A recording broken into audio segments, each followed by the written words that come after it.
Paz do Senhor, amados, estamos juntos em mais um dia para mais uma meditação relevante, que com certeza vai fazer diferença nas nossas vidas. Chegamos na nossa lição de número 12 e ela traz um tema super especial para o dia de hoje. Já caminhamos bastante neste assunto de família, né?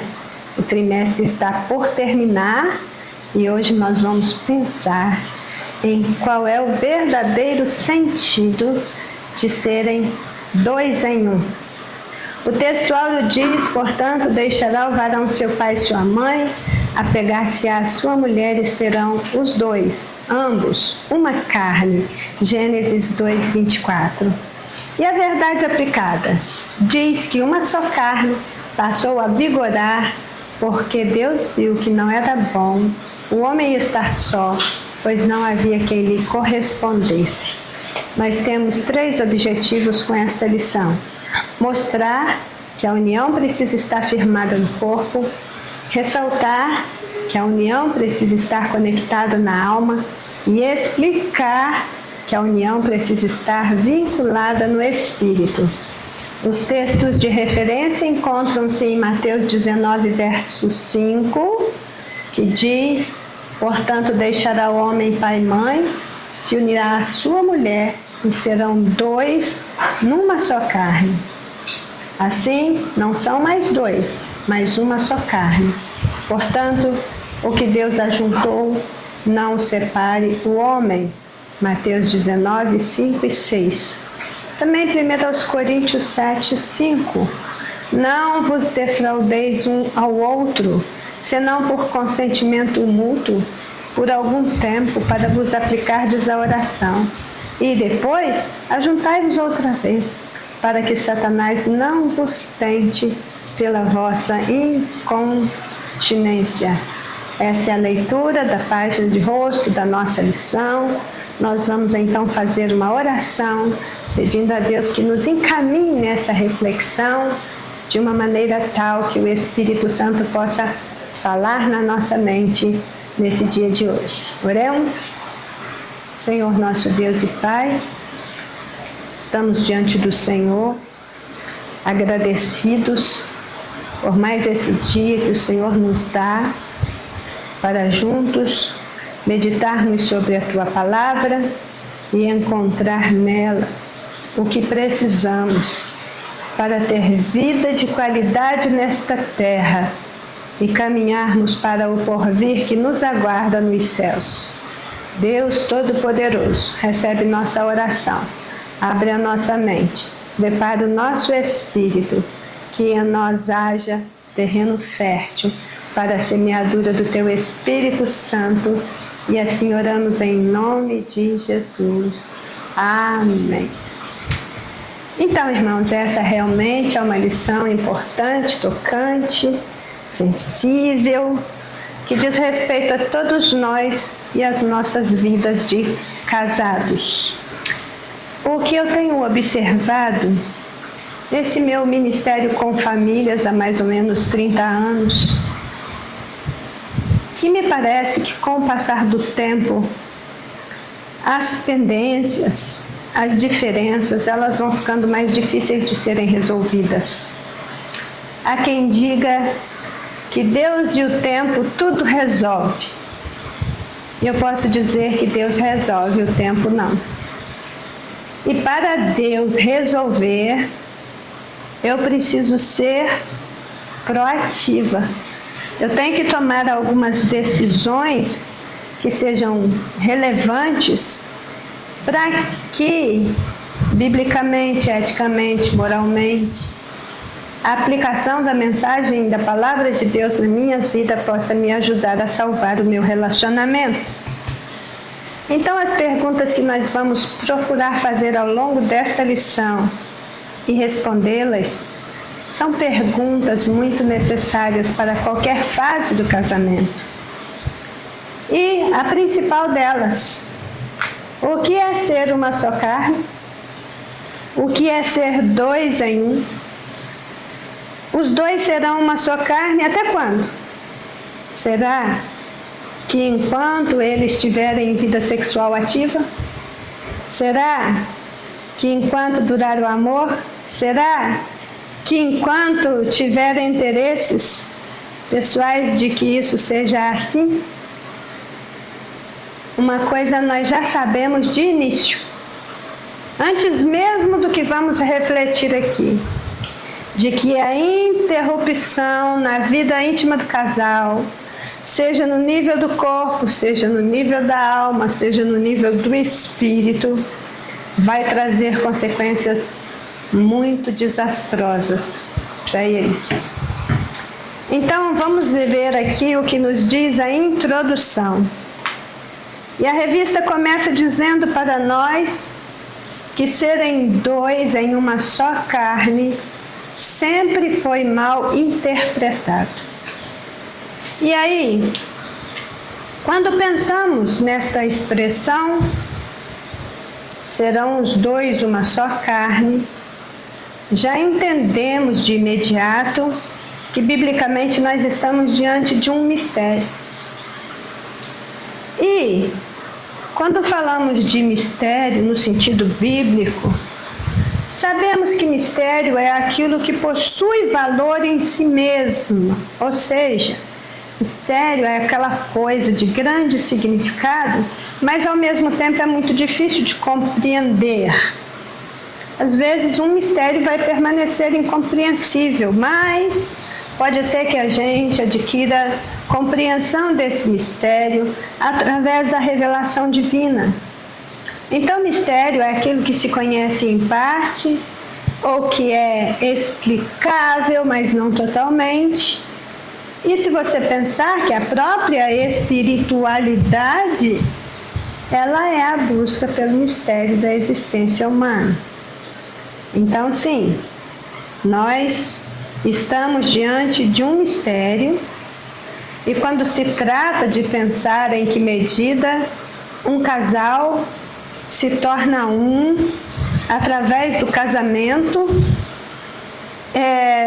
isso aí fica mais difícil ainda de ser explicado se nós buscarmos respostas no ponto de vista humano, materialista, no ponto de vista pragmático, moderno, que está completamente comprometido com uma visão de mundo secular. Mas não encontraremos respostas satisfatórias para compreendermos esse mistério dos dois em uma só carne, fora da palavra de Deus. Diz o comentarista que serem dois em uma só carne sempre foi mal interpretado. Então, já para início de conversa, tem algo importante para nós pensarmos a respeito do assunto, que é o fato de que, tendo se tornado os dois uma só carne, isto não significa que o nosso cônjuge seja o nosso outro eu. Observe que, se eu for pensar em mim e o meu esposo, que é a minha realidade, meu esposo, ele não responde por mim, pelas minhas atitudes, ele não é parte indissociável de mim mesma. Ele é alguém com vida própria, ele é um indivíduo que é protagonista da sua própria história. É uma pessoa que precisa construir a sua existência pessoal, porque é disso que ele dará conta a Deus. Então, ser uma só carne, na visão bíblica, nunca significou anulação e nem tampouco subserviência, mas antes de tudo, trata-se de uma junção de mente e coração. Ser uma só carne é um abraçar a missão do outro. Ser uma só carne é um investir no bem do outro. Ser uma só carne é terem projetos em comum.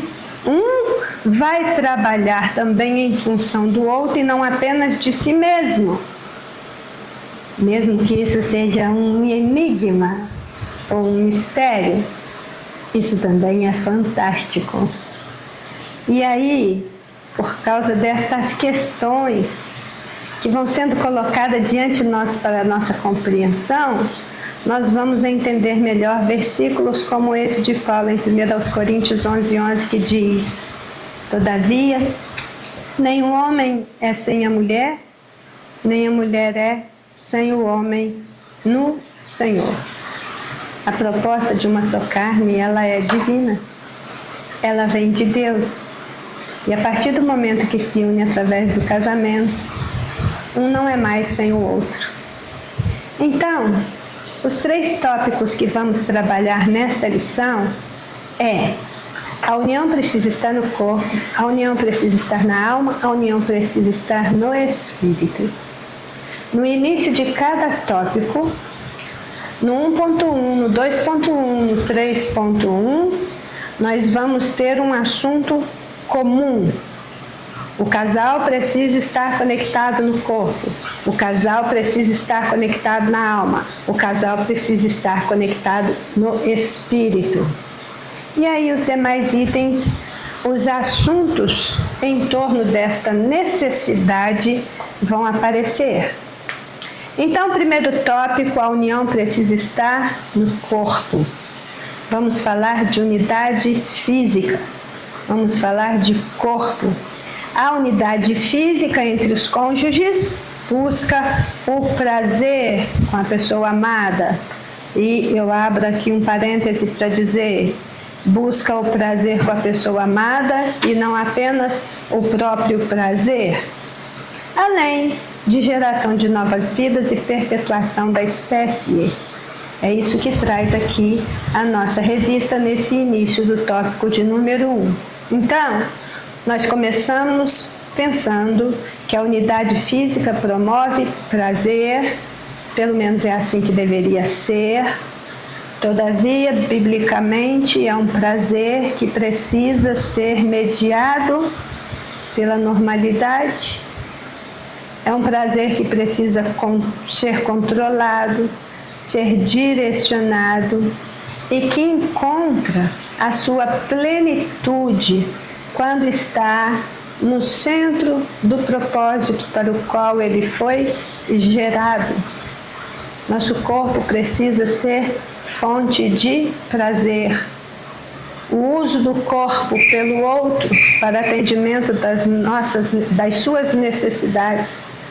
E o oposto, isso precisa ser algo prazeroso, amoroso, justo, bom, respeitoso. O nosso corpo, ele tem aí peculiaridades ressaltadas biblicamente que precisam ser observadas. Primeiro, Gênesis 1:31 diz que viu Deus tudo quanto ele tinha feito e eis que era muito bom. Também em Eclesiastes 3:11 lemos que Deus fez tudo, formoso, belo, bom em seu próprio tempo. E aí nós vamos ver que as pessoas estão cada vez mais conscientes e despertadas para estas questões e sabem que corpo e sexo é um bem de Deus. E como tudo mais que recebemos dele, precisaremos entender sua importância, saber cuidar, saber usar para a glória de Deus. No Antigo Testamento, nós vemos sempre o homem como um todo integral.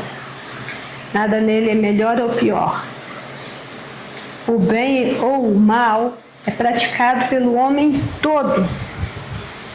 E por essa visão bíblica constante, que vai se repetindo ao longo das páginas sagradas, nos leva a pensar que nós devemos rejeitar toda ideia errônea e negativa a respeito do corpo, que porventura tenha sido transmitida a nós por herança cultural ou por concepções religiosas distorcidas.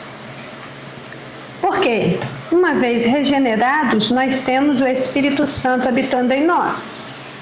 Se a nossa realidade não fosse aquela que está afirmada pelas Escrituras, de que nós somos criados para a glória de Deus, que nós somos feituras do Todo-Poderoso, de que nós fomos trazidos à existência para boas obras, então, com certeza, o Espírito Santo não residiria, não habitaria em nós. Nós permanecemos como imagens do Deus Todo-Poderoso.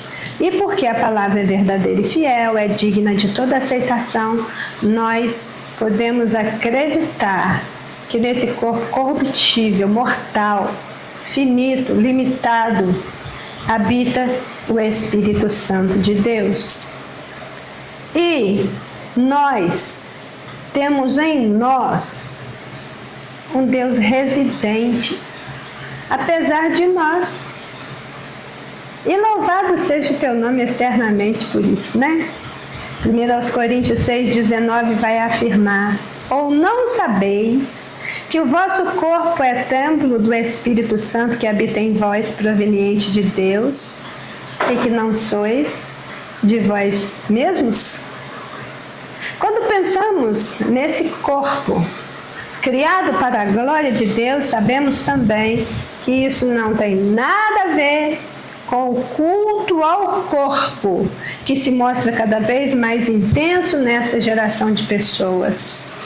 A preparação física para um corpo escultural tem tomado o lugar do exercício físico para a preservação da saúde. E o corpo, e não a alma, está preenchendo as horas mais ativas de muitos.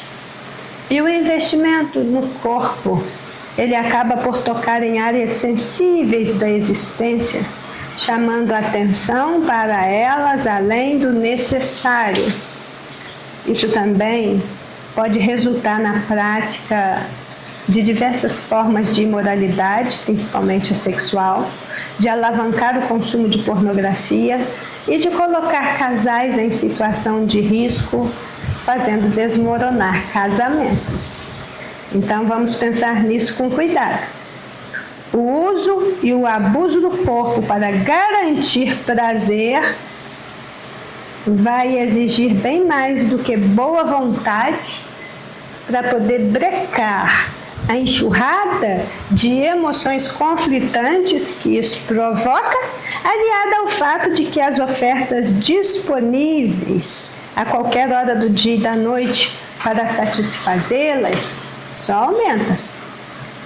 Então isso vai exigir arrependimento e mudança de conduta. Vai exigir conscientização das próprias fragilidades e investimento no fortalecimento do homem interior para que possa resistir às investidas do mundo, às investidas do diabo e da sua própria carne.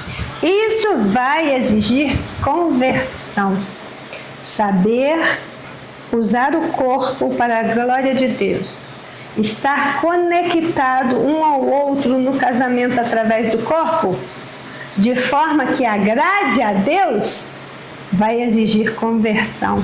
Apenas a nossa nova natureza sendo alimentada vai permitir a pessoa sair da escravidão do pecado para viver plenamente o ideal de Deus para a sua vida conjugal. Vamos pensar nisso. 1.1, nós precisamos estar conectados no corpo. O casal precisa estar unidos no corpo. Então a revista vai dizer para nós que o corpo é a sede da alma e do espírito. O corpo entra em contato com o ambiente físico. A união do corpo é a entrega física de uma forma responsável, de uma forma consensual e com amor. Veja bem, a união dos corpos, a partir do casamento, ela também é algo esperado, desejado, sonhado, que em um primeiro momento pode não atender às expectativas e pode precisar de um tempinho para as adaptações, para o conhecimento mútuo, a fim de que o relacionamento se estabeleça de forma plena e satisfatória para ambos. O casal precisa estar conectado através do corpo, de tal modo que atenda às necessidades físicas um do outro, mas que também encontre contentamento no relacionamento sexual. Para isso, se faz necessário de que a própria pessoa tenha uma visão real e adequada de si mesmo, dos seus desejos, dos seus anseios nesta área, e que saiba comunicar isso ao seu cônjuge de forma aberta, franca, em comunhão com Deus. É possível também viver a plena satisfação em nosso corpo e com o nosso sexo. E o que a gente pensa, sente em relação a isso, é que o Espírito, ele precisa nos convencer do pecado. Nós precisamos ter clareza do que é certo e do que é errado em termos de união conjugal através do corpo. E para isso, quando os homens nos inocentarem, ou quando os homens nos acusarem, nós sabermos exatamente quem está certo, eles ou nós. Porque nunca deveremos achar bom o que Deus julga mal, e nem acharmos mal o que Deus julga bom.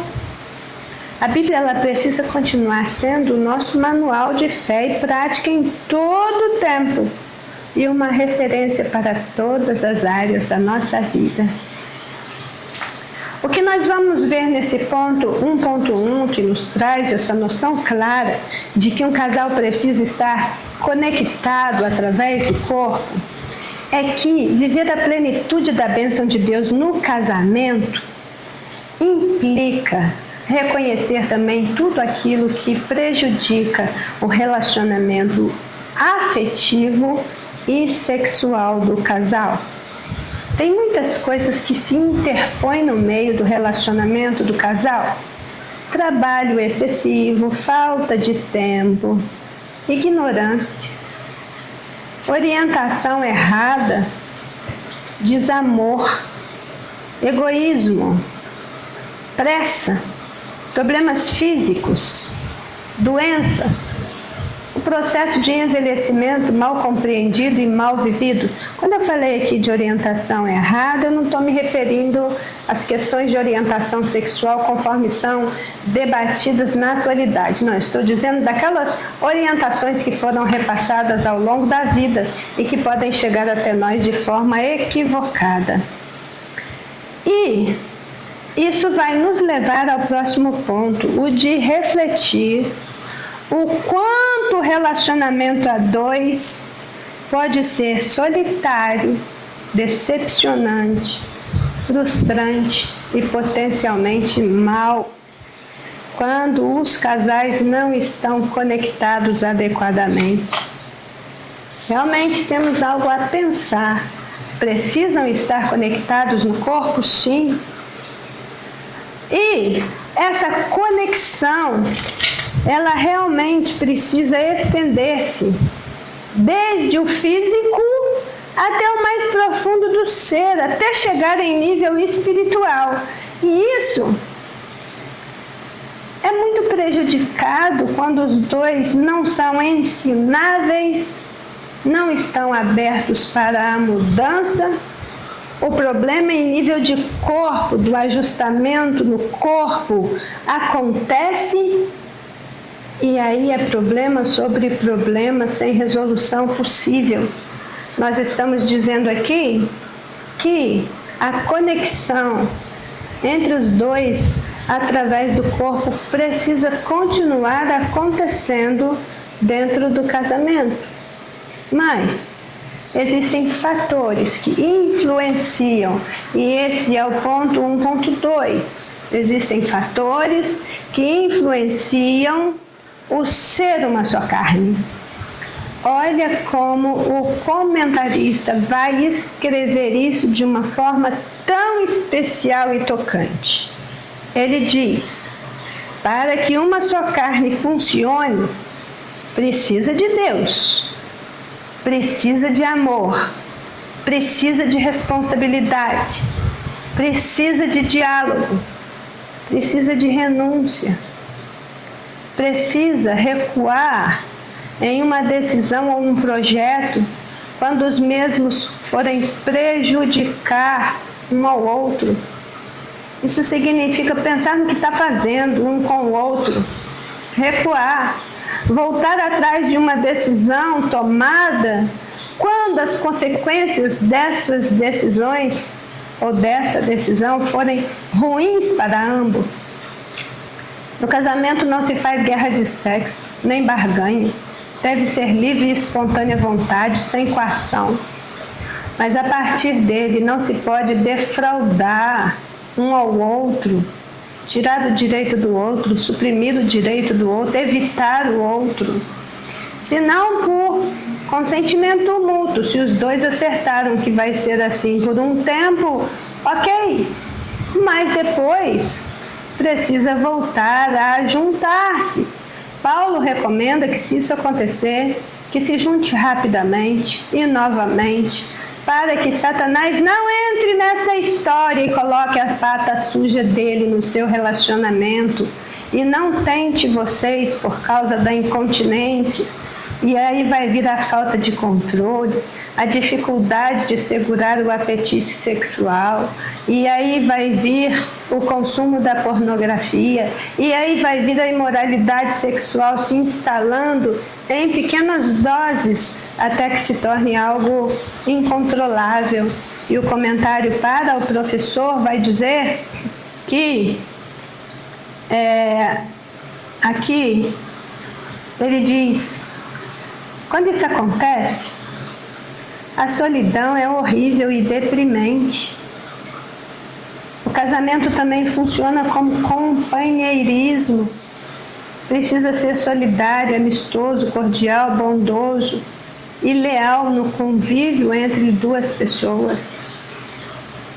Irmãos, a solidão vivida a dois, aqueles dois que deveriam estar unidos, mas que estão separados mesmo sem se apartarem, é uma lástima, é terrível. E o que a gente estuda e sabe pela palavra de Deus é que a união dos corpos e o prazer sexual no casamento não é privilégio, é direito de todos, tanto do homem quanto da mulher. Há fatores que influenciam para melhor e outros que influenciam para pior. Este ajustamento dos dois em uma só carne, a melhor forma de melhorar o desempenho e contribuir para a satisfação do outro é aprendendo, é buscando ajuda, é buscando conhecimento, porque o ato sexual é uma arte que precisa de tempo, de conhecimento, de dedicação, de paixão para aprimorar-se.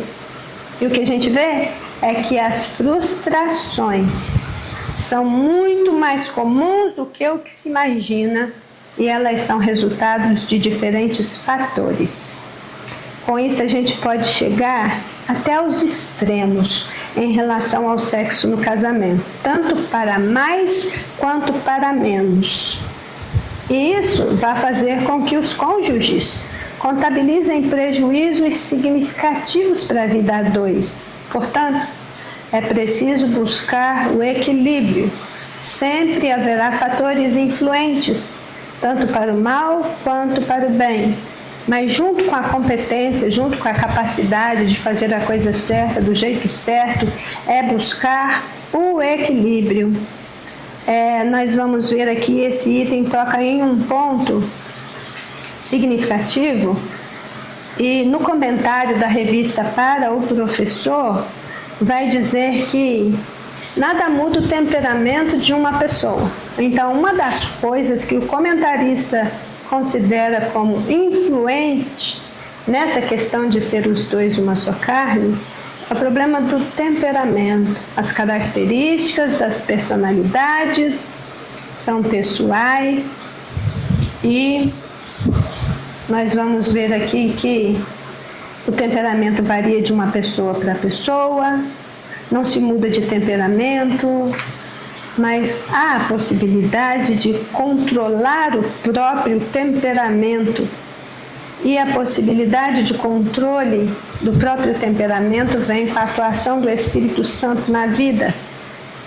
Então vamos pensar aqui que, regra geral, nós entendemos que, apesar de sermos todos os seres humanos, todos nós somos seres humanos, mas cada pessoa é uma pessoa e por isso nós somos diferentes. E essas diferenças individuais no comportamento, elas são muitas vezes associadas ao temperamento de cada um. E aí o temperamento ele pode ser entendido como esse aspecto da personalidade que está ligado às disposições e às reações emocionais. Então, temperamento é essa parte da nossa humanidade que está ligada às disposições do nosso ânimo e também às nossas reações emocionais. Ele deu o exemplo da teoria dos 4 temperamentos. Eu não vou entrar nesta parte, porque essa teoria ela é tanto aceita quanto ela é rejeitada, mas ela nos ajuda a pensar que existem pessoas extrovertidas e pessoas introvertidas e que as pessoas agem e reagem de acordo com o seu próprio temperamento. Um ponto importante nessa teoria é que todo tipo de temperamento tem características positivas, tem características negativas. Todas as pessoas têm fraquezas e têm virtudes, e cada um dos temperamentos enfrentam os próprios problemas relativos a ele. E aí o que a gente vai ver aqui é que o importante é que cada pessoa, independentemente do tipo de temperamento que possui, precisa ser estimulada a expressar-se corretamente para poder comunicar de forma clara o que está pensando, o que está sentindo, o que quer, o que não quer, a buscar ajuda quando necessária e a ser respeitada dentro das suas limitações. Nós temos muitas influências externas e internas em relação a essa questão de serem dois uma carne. Uma dessas influências é a questão do temperamento, mas independente do temperamento de uma pessoa, da personalidade de uma pessoa, da sua condição, da sua natureza, todos nós, dentro de uma relação conjugal, precisa ter a liberdade de expressar-se, de comunicar-se de forma clara e abertamente. Precisa poder buscar ajuda quando necessário, mas principalmente ser respeitado dentro das suas limitações. Ok? Tá fluindo aí o nosso papo? Vamos continuar então? Seguindo, nós falamos então da necessidade da conexão do corpo.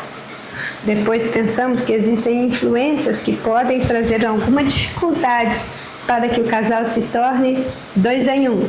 E agora no 1.3, ele vai falar de 2 pontos fundamentais nesta relação 2 em 1. É que, ao unir-se ao cônjuge, o individualismo é eliminado, mas a individualidade permanece. O que é isso? A revista vai dizer para a gente que individualismo é o eu aflorado. E com isso, quando o eu está aflorado, o egocentrismo prevalece e a pessoa quer que tudo gire em torno dela. Já a individualidade são aquelas características da personalidade de cada um. Nós somos o que somos, ninguém pode ser você, ninguém pode ser eu. Eu tenho a minha individualidade e como um indivíduo, eu sou o protagonista do meu próprio processo de vida. Eu preciso agir de acordo com aquilo que eu tenho aprendido, de acordo com as minhas crenças, com os meus valores, com os meus princípios. E eu vou levar isso para dentro do casamento. O que nunca pode acontecer é de tornar-se um individualista, aplicando aí um comportamento egoísta que não cabe dentro da relação conjugal. Então vejamos, para se viver em união e em unidade, porque esses são os pontos, né? Primeiro, vai juntar. Tendo juntado os dois, vai se concretizar a união. Estando juntos, estando unidos, essa união precisa se transformar numa unidade. E para se viver em união e em unidade, é necessário também que cada um consiga enxergar o outro como indivíduo de iguais direitos, reconhecendo as virtudes que existem em todos os seres humanos, cristãos ou não, respeitando sua privacidade, respeitando seus direitos pessoais, resguardando aquilo que pertence a cada um. Foi segundo essa linha de pensamento que o apóstolo dos gentios escreveu aos Filipenses as seguintes palavras: não atente cada um para o que é propriamente seu, mas cada qual também para o que é dos outros. Ele está falando no geral, em Filipenses 2:4, mas isso se aplica de um modo muito especial no casamento. Uma coisa importante para observar: quando nós subvalorizamos o outro e nos supervalorizamos, nós nos tornamos egoístas. O egoísmo leva ao orgulho, que por sua vez pode determinar a ruína da unidade em todos os vínculos existentes no casamento. Isso é muito importante de ser pensado. Podemos afirmar que o oposto do egoísmo é o altruísmo. Essa palavra altruísmo ou altruísta, ela significa ausência do egoísmo, interesse pelos outros. Altruísmo é a capacidade humana de trabalhar em favor do outro, de lhe fazer bem. Ou seja, altruísmo é a inclinação para procurarmos obter o bem para o próximo. Ao unir-se ao cônjuge, esse relacionamento irá prosperar na medida em que for altruísta, ou seja, na medida em que os dois forem mais altruístas do que egoístas. O egoísmo sempre será causador de problemas por excelência. Mas as pessoas mais felizes do mundo são aquelas que receberam Jesus como Senhor em seus corações e abriram mão de serem agradadas. Porque, assim como Jesus deu a sua vida para servir e não para ser servido, as pessoas que são discípulos e discípulas do Senhor Jesus, elas também encontram uma satisfação enorme em servir o outro, em agradar o outro, em cuidar do outro, em zelar pela vida do outro, em investir no projeto do outro. E quando esse outro é o seu cônjuge, então, isso encontra um ponto de contato muito excelente da nossa vida com a vida do Mestre Jesus. Amém? Esse foi o nosso tópico 1, que fala da necessidade dos cônjuges estarem unidos através do corpo. E essa união através do corpo precisa favorecer uma conexão contínua. Essa união através do corpo também precisa entender que há influências internas e externas, tanto ajudando quanto comprometendo. E essa união através do corpo também precisa eliminar o individualismo, preservar a individualidade, o valor de cada um, mas eliminar o individualismo.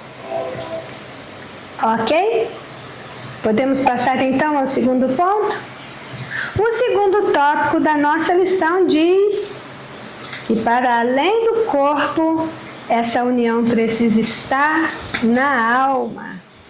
E diz assim a nossa revista em relação ao casamento: a unidade na alma fala de compartilhamento de pensamentos, de experiências e emoções. É preciso que haja no casamento amor, diálogo, cumplicidade, entre outros. Para que o casamento seja saudável, deve haver unidade no corpo, unidade na alma, unidade no espírito. Então, essa parte complicadinha do nosso ser, que nós denominamos de alma, precisa ser melhor compreendida quando o assunto é união conjugal. Porque aqui o entendimento de serem dois uma só carne começa a se aprofundar. Serem dois uma só carne significa uma união que sai apenas do nível do corpo, e essa união vai se processar em nível da alma.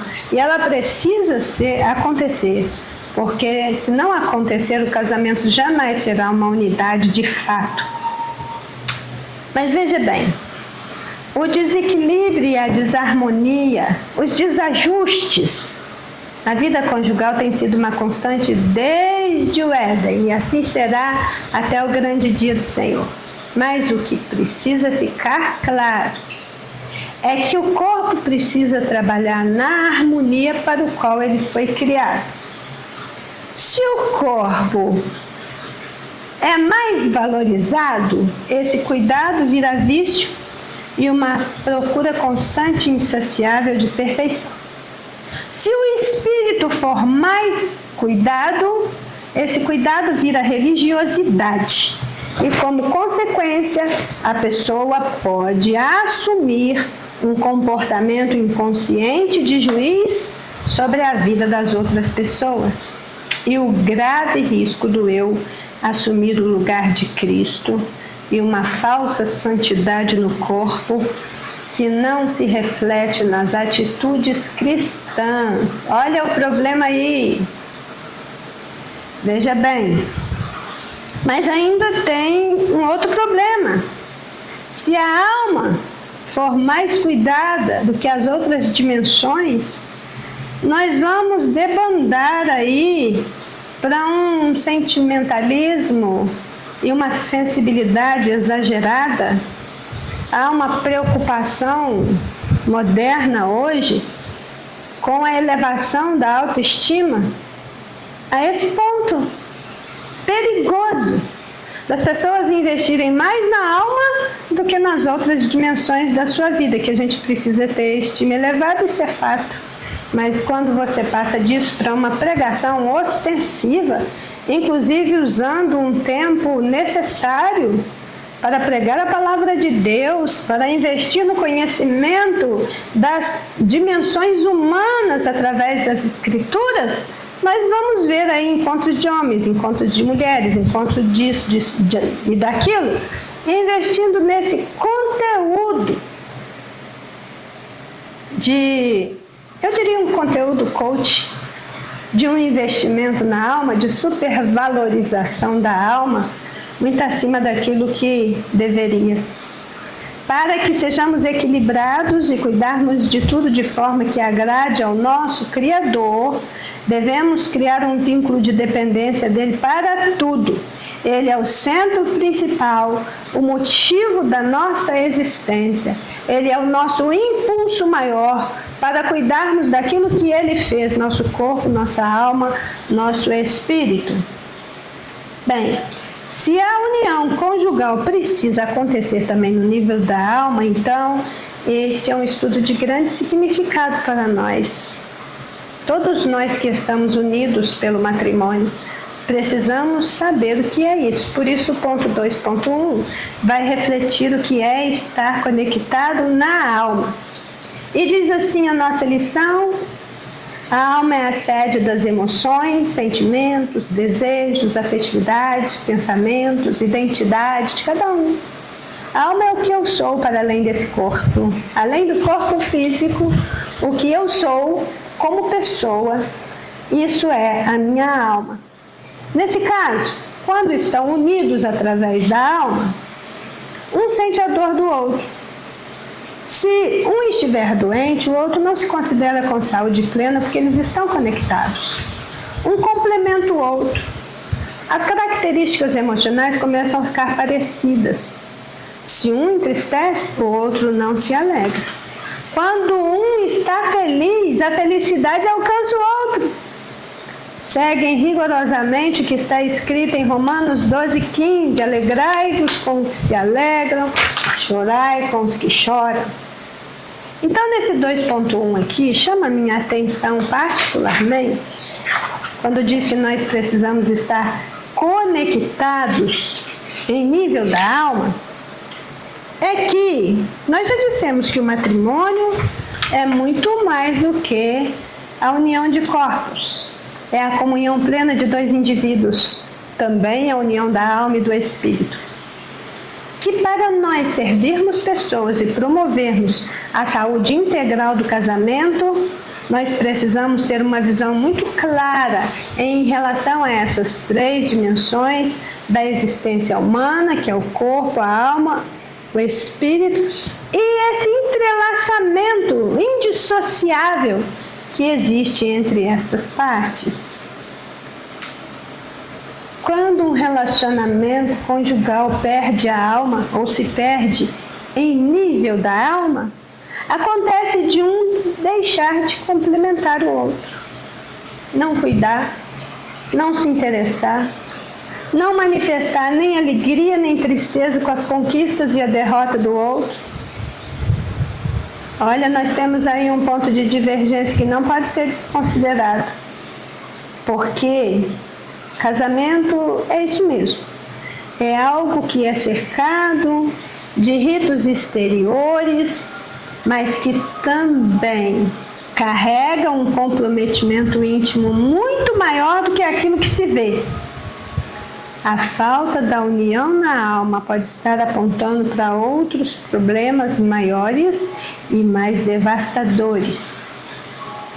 Apenas a união de almas garantirá o entrelaçamento das vontades, dos desejos, a mutualidade na partilha da vida. No geral, no que diz respeito ao objetivo e dinâmica de um casamento, aqui foi dito pelo comentarista que o desejo de um passa a ser o desejo dos dois. Mas, no particular, isso continua sendo peculiar, próprio. Você vai ter desejos a sua vida afora que não serão os desejos do seu marido, porque isso, você é um indivíduo. Nós falamos anteriormente de individualidade, mas naquilo que diz respeito ao que precisa ser comum, ao que precisa florescer e prosperar num casamento, os desejos precisam ser comuns também. A grande questão é nós sabermos unir as diferenças com laços de amor e de compreensão. E quando a gente age desta maneira, procurando entender o relacionamento a esse nível, nós vamos entendendo que homem e mulher que se uniram para com essa união formar algo novo, uma nova família, na qualidade de seres criados, homem e mulher são iguais, mas também são diferentes. Isso vai permitir que eles se relacionem sem se anularem quando eles sabem reconhecer essas diferenças. Isso vai permitir que eles sejam íntimos sem perder a identidade. Isso vai permitir que eles estejam próximos, mas que sejam sujeitos de iguais direitos. Isso vai permitir que eles vivam em aliança, mas jamais aprisionados. Qualquer coisa diferente disso é adoecedor, é causador de problemas. Por quê? Nós estamos entrelaçados a nível de alma, mas isso precisa também gerar uma compreensão maior para nós. Nós vamos ver que tem muita coisa ruim acontecendo no mundo hoje, nos casamentos. O relacionamento conjugal hoje ele está sucateado. podemos assim dizer. E todas as mazelas que atingem a humanidade vão se manifestar em maior ou menor grau na vida dos cristãos e no ambiente das igrejas, porque as igrejas são constituídas por todo tipo de pessoas sujeitas às mesmas dificuldades que todo mundo.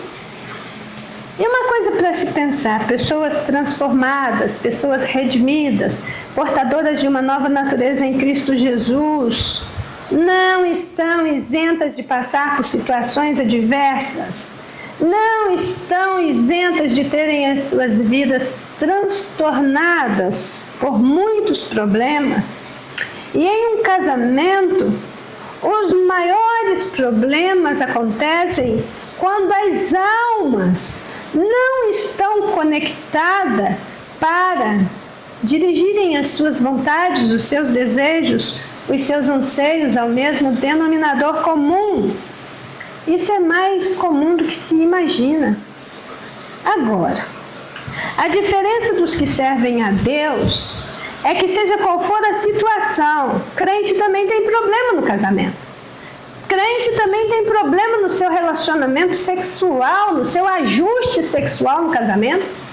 Tem problema com essa junção de corpos, tem problema com essa junção de almas.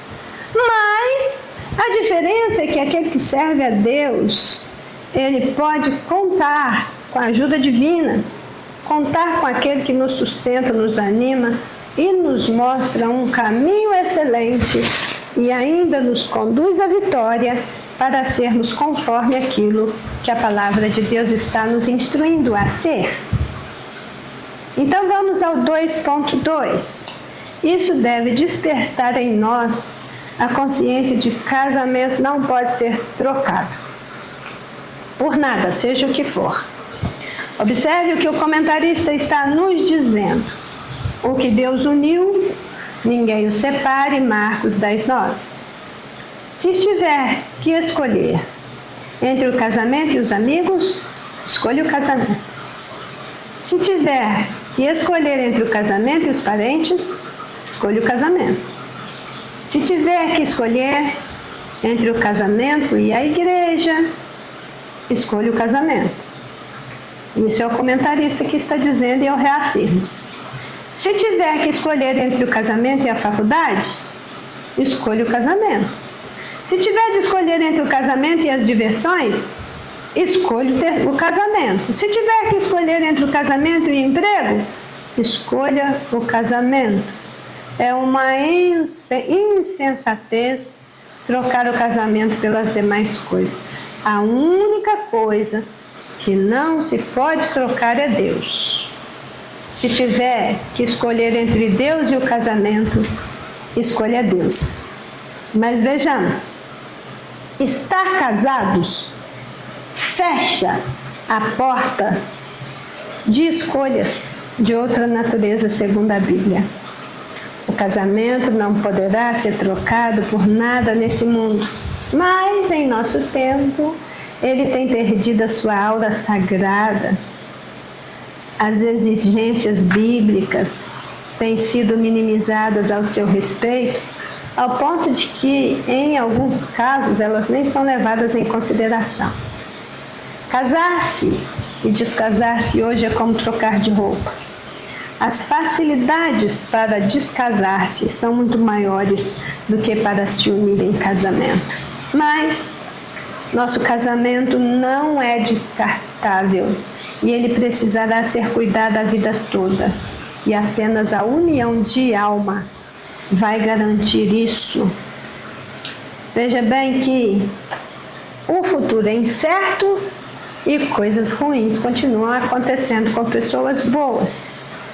O inesperado pode nos trazer grandes dificuldades, mas a consciência de que Deus nos uniu para continuarmos unidos, independentemente das circunstâncias, vai ditar as regras do nosso procedimento como casal, seja no dia bom, seja no dia mau. Apenas Deus está acima do nosso casamento. Por isso, a única coisa que não se pode trocar é Deus pelo casamento. O casamento é um projeto elaborado, sustentado, definido e mantido por Deus. Nós temos ensinado que um lar cristão, investido da autoridade divina, onde cada um reconhece o seu papel e o desempenha na direção do Senhor, esse lar vai encontrar meios de desbaratar as fortalezas do inimigo. Vai encontrar meios de vencer em nome de Jesus cada um dos obstáculos que se apresentarem, porque feliz é o lar onde Cristo é o seu cabeça, onde o pai é pai, onde a mãe é mãe, onde o filho é filho, onde Deus é Deus e para sempre Ele é Senhor da família e Senhor do casamento. Bem, cristãos não se realizam no casamento e no relacionamento conjugal. O que acontece é que eles se realizam em Cristo. A realização no casamento e no relacionamento conjugal não é o alvo do cristão, é a consequência da sua caminhada com Deus. Quem está em Cristo entende que precisa ter um casamento o mais próximo possível do ideal e um relacionamento conjugal igualmente o mais próximo possível do ideal. Mas porque estão realizadas em Cristo, isso vai lhes permitir viver a plenitude de um casamento abençoado, edificante, próspero, que se mantém apesar dos pesares, que continua firme sobre a rocha, mesmo diante dos maiores embates. E com isso nós partimos para o próximo item, que diz que o entendimento cristão e bíblico é que a reconciliação conjugal é possível. Quando falamos em reconciliação, isso precisa começar em nível da alma e do espírito, porque senão ela não vai começar. Não é unir o corpo de novo, é unir de dentro para fora. E aqui diz a nossa revista, no 2.3, reconciliar-se é voltar a restabelecer boas relações com a pessoa amada, com quem está brigado, com quem está em sérios conflitos. Aproximação mútua entre os cônjuges após uma separação. Voltar à comunhão que se perdeu. Irmãos, todos estão sujeitos a desgastes, a descontentamentos e a afastamentos no relacionamento conjugal. Mas reconciliar, e Deus nos deu o ministério da reconciliação. Reconciliar é deixar para trás o acontecido, é passar por cima das falhas, é voltar à convivência que foi interrompida por desavenças. Após a reconciliação, não fique batendo na mesma tecla, esqueça o passado, não cobre mais do antigo episódio. Filipenses 3,13 diz: esquecendo-me das coisas que para trás ficam, eu prossigo para o alvo. As brigas não podem ser permanentes, nem capazes de acabar com o casamento para sempre. Olha, nós estamos realmente tocando em um ponto muito sensível, porque nada nos inquieta e tira mais a nossa paz de espírito do que os conflitos no lar e muito especialmente as desavenças envolvendo o casal. Ele diz: todos estão sujeitos a desgastes, todos estão sujeitos a descontentamentos, todos estão sujeitos a afastamentos no relacionamento conjugal. E não seria incorreto afirmar que isso pode levar à perda do amor, o amor-sentimento, aquela relação afetiva entre os cônjuges, desgastando a união até um ponto crítico. Por isso, a luta pela preservação do casamento deve ser contínua, como também a busca do desenvolvimento do verdadeiro amor que nunca falha. Apenas o verdadeiro amor é transformador, produz vida onde a morte está rondando. Tem muito relacionamento morto e sem vida funcionando apenas na aparência. Somente o verdadeiro amor vai de encontro às necessidades mais profundas, transforma o quadro da história, abre as janelas para a renovação, para a entrada de ar fresco, para arejar aquela relação difícil, permite a reconciliação e dá àqueles que são tocados por ele, o verdadeiro amor, a oportunidade de serem aquecidos novamente pela esperança gloriosa de um novo dia no relacionamento. Mas é preciso pensar também que a perda do amor e da união de alma não é algo instantâneo. Aprende-se a amar tanto quanto se desaprende. O amor que precisa de cuidado para sobreviver também precisa de sabedoria para continuar existindo. Há quem pense que uma vez plantada a semente do amor vai brotar por si só, mas sabemos que não é assim que as coisas funcionam. Ele pode ir se perdendo na jornada, até mesmo sem que as pessoas percebam o que está acontecendo. Então, com essa reflexão, nós precisamos nos voltar também para nós mesmos e entender que as brigas, tem crente aí vivendo brigado um com o outro? Vocês que estão nos ouvindo e refletindo conosco este assunto, como está a sua relação conjugal? Está brigado, aborrecido, infeliz com o outro? Elas não podem ser permanentes e nem podem acabar com o casamento para sempre. Irmãos, um dia a casa cai.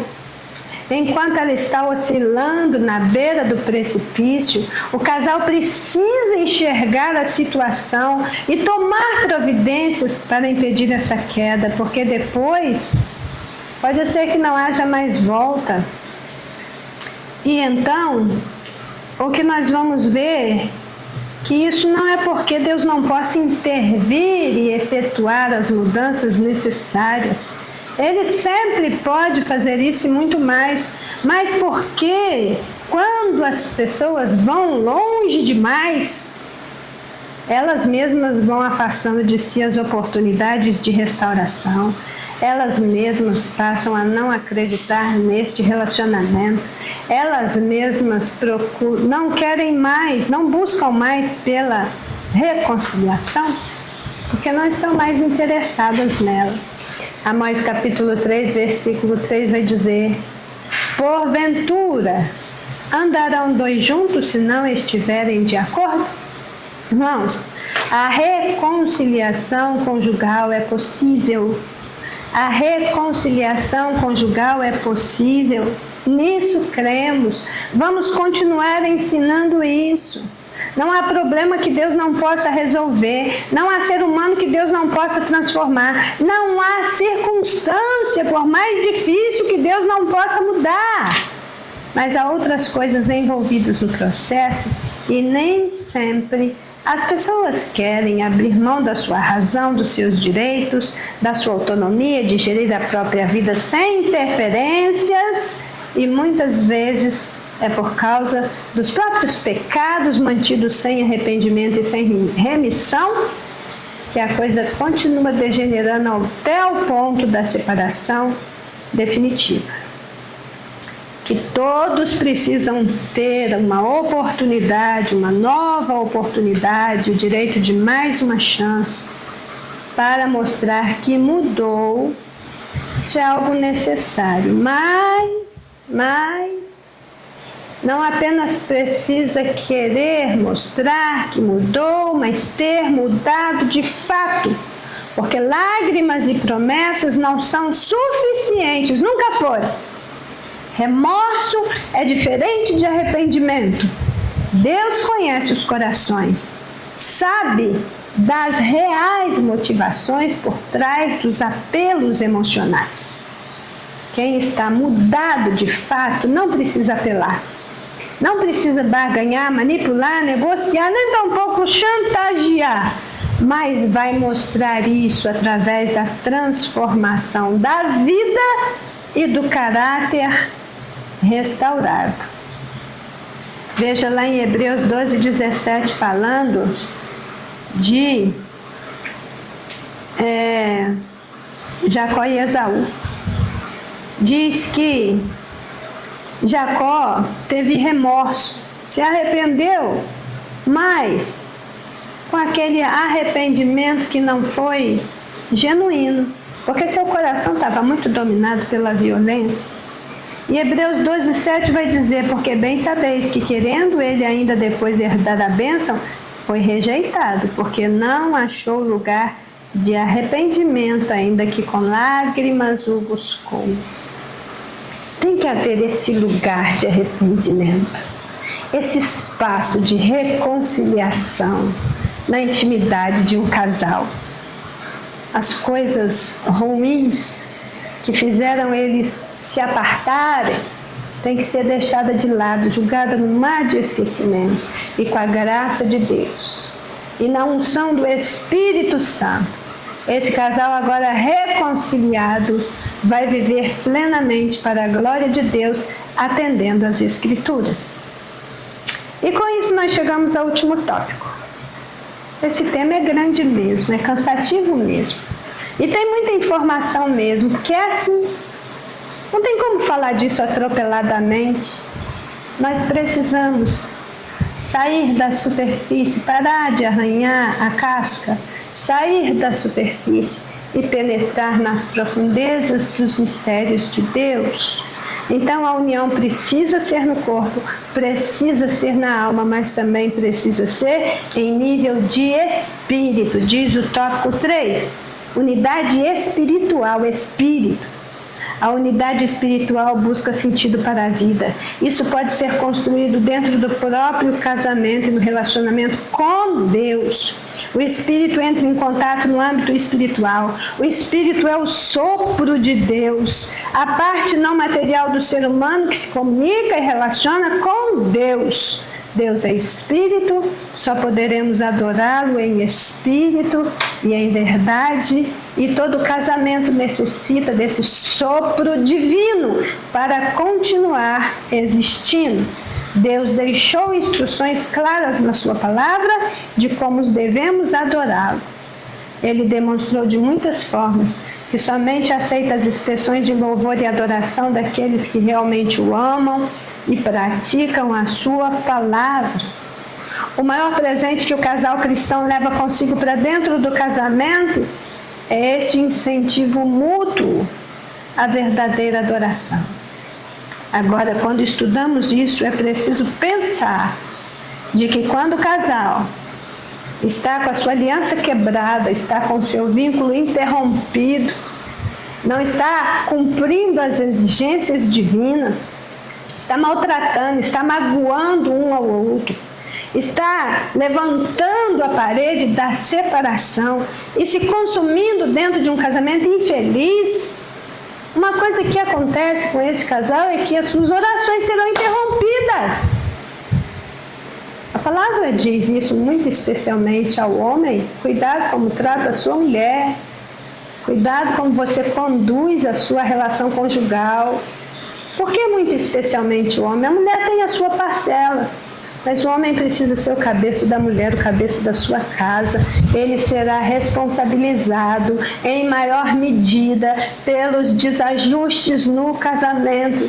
Tem mulher intratável, intragável, e isso é fato. Mas, se está casado, se existe possibilidade de reconciliação, é atrás disso que o casal precisa correr, porque espiritualmente eles serão afetados a esse nível de terem as suas orações não respondidas, não ouvidas. Então eles precisam estar conectados em espírito. Esse é o ponto 3.1 da nossa lição. E ele dá aqui uma explicação bem completa na nossa revista, uma explicação bem plausível. Preste atenção no que o comentarista nos diz. O espírito é a sede da consciência, do racional, do tribunal da alma, da inteligência do ser humano.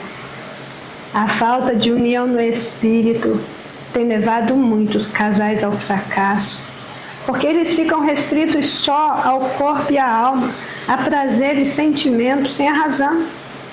O corpo pode deixar de ser atrativo, a alma pode deixar de sentir emoções e sentimentos, mas o espírito é para sempre, até que a morte o separe. Hoje, há muitos casamentos não integrais, não totais, mas parciais. O casamento é completo quando os cônjuges estão unidos no corpo, na alma e no espírito. Ligados no espírito, os dois exercem a mesma fé, buscam e adoram e servem a Deus no mesmo espírito e propósito. Deus passa a estar presente na vida do casal. Ele estando no centro da união conjugal, não tem como dar errado, pois ele se responsabiliza e sua palavra dá o respaldo suficiente. E diz ainda o comentário para o professor: quando estão ligados no espírito, um apoia o outro nas questões espirituais. Quando estão ligados no espírito, um apoia o outro no desempenho ministerial e eclesiástico. Quando estão ligados no espírito, os dois se envolvem juntos na obra de Deus. A falta de união em espírito tem levado muitos casais ao fracasso. Mas vamos ver que a Bíblia ela distingue com bastante clareza os opostos, definidores dos comportamentos aprovados ou reprovados. A Bíblia é muito clara quanto ao santo e ao profano, ao puro, ao impuro, ao certo, ao errado, ao espiritual e ao carnal. Tudo isso são termos colocados comparativamente, nos chamando a tomar posição diante deles. 1 Coríntios 2, 14 e 15, ora, o homem natural não compreende as coisas do Espírito de Deus, porque lhe parecem loucuras, e não pode entendê-las, porque elas se discernem espiritualmente. Mas o que é espiritual discerne bem tudo, e ele de ninguém é discernido. Talvez se você não estiver discernindo essa situação difícil em que você está envolvida nela, no seu casamento infeliz, na quebra de vínculos, na quebra de laços, talvez esteja faltando uma espiritualidade sadia e genuína na sua vida. É certo que esses extremos, eles não se misturam. Santo é santo, profano é profano, puro é puro, impuro é impuro. E quando essas diferenças marcantes são levadas para dentro do casamento, quando você tenta unir o santo com o profano, o puro com o impuro, o certo com o errado, isso vai provocar muita confusão. Então, um ponto a se pensar é que quando um casal está conectado em um mesmo espírito, então essa conexão espiritual também passa a ser a missão da vida deles. Mas quando um está puxando para um lado e o outro está puxando para o outro, as coisas vão ficar bem difíceis. Muito sofrimento é desencadeado e as diferenças de crenças, diferença de propósitos espirituais pode trazer grande frustração e dificuldade na gestão da vida a dois. Certamente a falta de união em espírito há de levar muitos casais ao fracasso, mas, superadas as barreiras espirituais, os cônjuges, então, unidos no corpo, na alma e no espírito, passam a ter um casamento completo e promissor, e pela graça e misericórdia divina, passam a ser guardados em Cristo e conservados para a vinda do Senhor, para que naquele dia a gente chegue na glória e dê conta do nosso casamento e diga: aqui está, Senhor, o casamento que o Senhor me deu. Isso foi o que eu fiz para permanecer casado. E muito obrigado pela ajuda que o Senhor me deu todo o tempo. Bem, o apoio que um precisa, o outro certamente não vai faltar. E quando os dois exercem a mesma fé, buscam, adoram e servem ao mesmo Deus, em espírito, em propósito, as coisas vão fluir melhor. Não é fácil, não é simples, Mas quando um casal tem divergência espiritual e um outro serve a Deus e outro não, até para esses casos a Bíblia tem orientações práticas que orientarão os cônjuges na tomada de decisões. E eu vou deixar para vocês a recomendação que vocês leiam 1 Coríntios 7, dos versículos 12 ao 17, porque não teremos tempo de fazer essa leitura aqui. 1 Coríntios 7, versículos 12 a 17.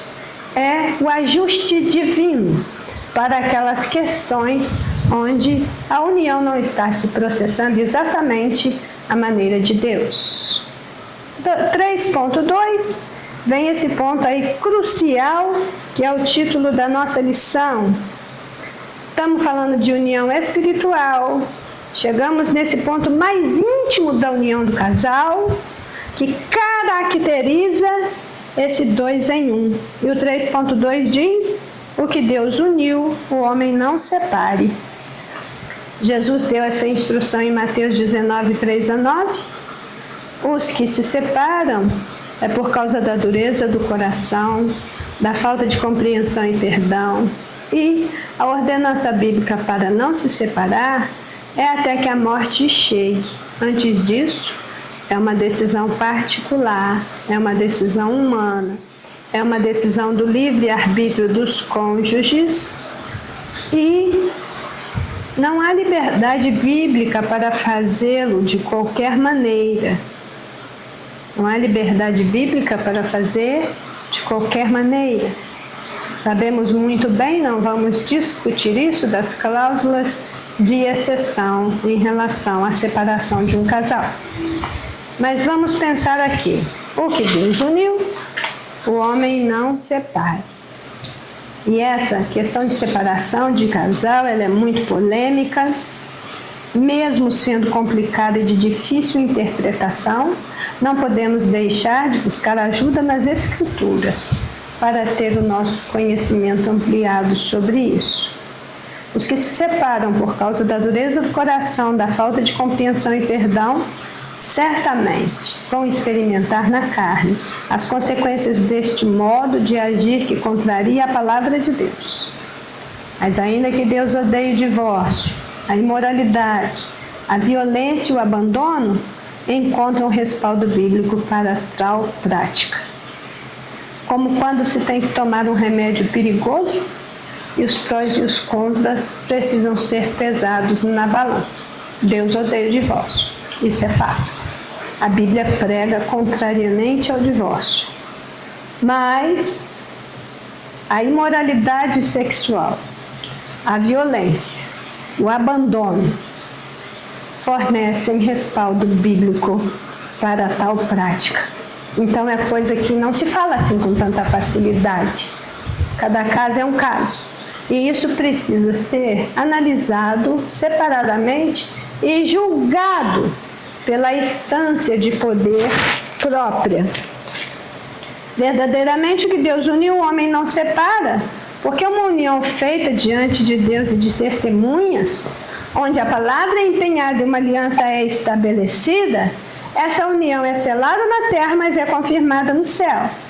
Ainda que um papel de divórcio passe a constar na documentação dessa pessoa, ela não é um comprobatório e nem tampouco uma referência de que a união anterior vai ser apagada na vida desta pessoa. Mesmo quando o divórcio não é uma opção, mas uma necessidade, ainda assim os eventos da vida a dois estarão registrados na memória e no coração, tanto quanto diante de Deus, que conhece todas as coisas e que sabe tudo o que se passou dentro de quatro paredes. Quando marido e mulher se fundem em uma só carne, a ruptura desse vínculo não acontecerá sem grandes problemas, dificuldades, traumas, transtornos de variadas ordens e um sofrimento indizível. Então chegamos aí ao último ponto, 3.3, que fala que a presença de Deus enche o espírito humano, o Espírito Santo de Deus residente na minha alma, a minha alma residindo no meu corpo. E tudo isso vai fazer com que a conexão de duas pessoas vá se aprofundando de fora para dentro. De fora para dentro. Primeiro os corpos se atraem, depois eles se juntam, depois eles se unem, depois eles formam uma unidade. E essa unidade é que agora corpo, alma e espírito está conectado. E o 3.2 vai dizer que o que permite isso, que o que favorece isso é o Espírito Santo, é a presença de Deus na vida do casal. A revista vai dizer que o que torna o casamento do cristão diferente dos demais é a presença de Deus. Mas Deus vai se fazer presente onde houver temor e obediência à sua palavra. Aqui nós sabemos pelo texto bíblico, pelo contexto dos ensinamentos sagrados, em 2 Samuel 22 diz que pelo resplendor da sua presença até as brasas de fogo são acesas. Então, a presença de Deus na vida de duas pessoas pode fazer até mesmo reacender as brasas da união conjugal que estão apagadas. E aí, nós lemos em lições anteriores que toda família precisa ter um altar restaurado dentro da sua própria casa. Então, uma dica santa para quem não quer perder a presença de Deus, que enche o nosso espírito e ajuda a manter o nosso relacionamento em alto nível, é a vida de oração, é a leitura da palavra de Deus procurando aplicar na vida os ensinamentos divinos e é o exercício de práticas espirituais relevantes, mas focando bastante na oração. Esse é o momento de orar, esse é o momento de buscar, de clamar a Deus a favor dos relacionamentos conjugais que estão corrompidos, degenerados, que estão se acabando. Como igreja de Cristo, nós fomos chamados para orar, para clamar, porque orar é mudar. A oração é a principal via usada por Deus para nos transformar.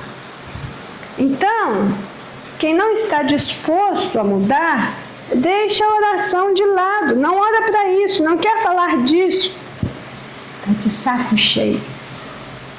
Já não quer mais. Não precisamos ser perfeitos ou estar com a vida inteiramente em ordem para começar a orar como convém. Mas sem oração nós não vamos chegar em lugar nenhum. Agora, existe um outro fogo que inflama. É o fogo que vem de baixo.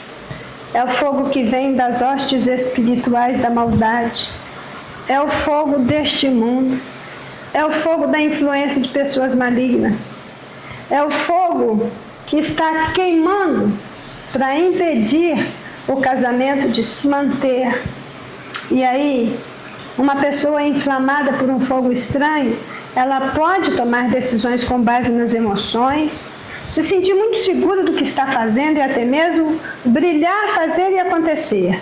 Resplandecer parecendo que está fazendo é muita coisa, que é algo bom, mas isso pode revelar-se contrário a Deus e à tua palavra. Mas quando é Deus que acende as brasas do coração e envia fogo do céu, nós podemos descansar, sabendo que esse fogo vai queimar as impurezas, vai queimar as dificuldades. É fogo divino que vai nos fazer brilhar nesta terra, mas também resplandecer como astros no mundo, fazendo a coisa certa, do jeito certo, sendo o exemplo dos fiéis aqui na terra, mas também por toda a eternidade brilharemos como as estrelas sempre e eternamente, porque Deus tem lugar de honra na sua presença para aqueles que escolhem viver para Deus, com Deus, fazendo a vontade de Deus. E aí ele vai falar de temor e obediência temer a Deus e obedecer a sua palavra como parte da vida do casal, que não abre mão de agradar a Deus em tudo. E então, hoje nós temos muitos casais vivendo com um céu de bronze sobre as suas cabeças. E os dias seguindo sem solução e sem resposta para as suas queixas.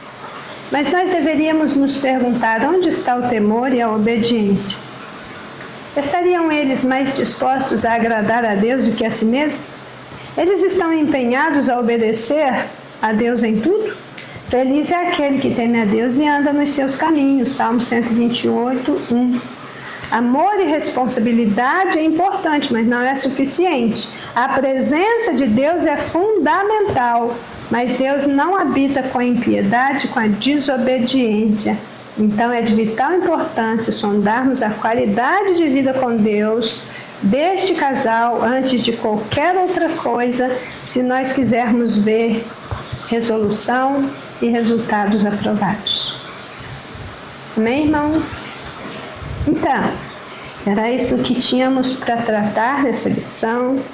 A conclusão nos leva para pensar que nunca podemos renunciar àquilo que Deus fez. As coordenadas foram do próprio Criador. Se não fosse possível, então Ele não teria declarado em sua palavra e serão os dois uma só carne. É possível, porque a boca do Senhor é que disse isso. Essa união conjugal é um processo que acontece e se concretiza ao longo do tempo. Então, a união do casal é uma união de vidas, de mentes e coração, de alma e de espírito, muito mais do que uma união física. E essa união precisa prevalecer, resistir às intempéries do tempo, prosseguir firme, sendo sustentada pelo Senhor e administrada conscientemente pelos cônjuges. Só assim seremos uma só carne e que Deus nos ajude a entender isso. Amém, amados? Vamos orar então, que esta palavra possa ter alcançado o teu coração e te despertado para buscar a Deus a favor do seu casamento. Nós somos um só e precisamos continuar assim até o dia de Jesus Cristo. Nós fomos unidos pelos sagrados laços do matrimônio e eles não deixaram de ser sagrados por causa dos problemas que nós enfrentamos. E nós não podemos lutar contra essa sacralidade e desfazer aquilo que Deus fez. Vamos orar? Senhor nosso Deus, nosso Pai, nós te agradecemos por esse momento de reflexão e pedimos em nome de Jesus que o Senhor visite agora essa pessoa que esteve conosco durante esse momento de aprendizado da Tua Palavra. E se ela está passando por algum problema no seu relacionamento conjugal, e se ela já perdeu essa perspectiva do que é ser dois em um, do que é viver em uma só carne, restaura, Senhor. Restaura esse casamento, reconcilia esse casal, restaura essas vidas para louvor da Tua glória. E entra agora com providência dentro desta casa, desta pessoa que está orando agora e pedindo socorro. Só o Senhor vê o que ela está passando dentro de quatro paredes. Só o Senhor vê como está essa vivência que ela tem que esconder de todo mundo. Em nome de Jesus, Senhor, entra com providência, muda o quadro dessa história para a honra e glória do Teu nome, e oramos no Seu nome santo, porque o Seu nome tem poder, o Seu sangue tem poder, o Seu sangue é a Tua vida na nossa vida, então tudo colocamos nas Tuas mãos. Amém? Amém? Deus abençoe vocês e tenham um ótimo domingo. Me falaram que o Senhor pode curar. Se não for te pedir muito, Jesus, passa lá em casa. Passa lá em casa, Jesus. Vai na minha casa, Jesus. Cura minha família.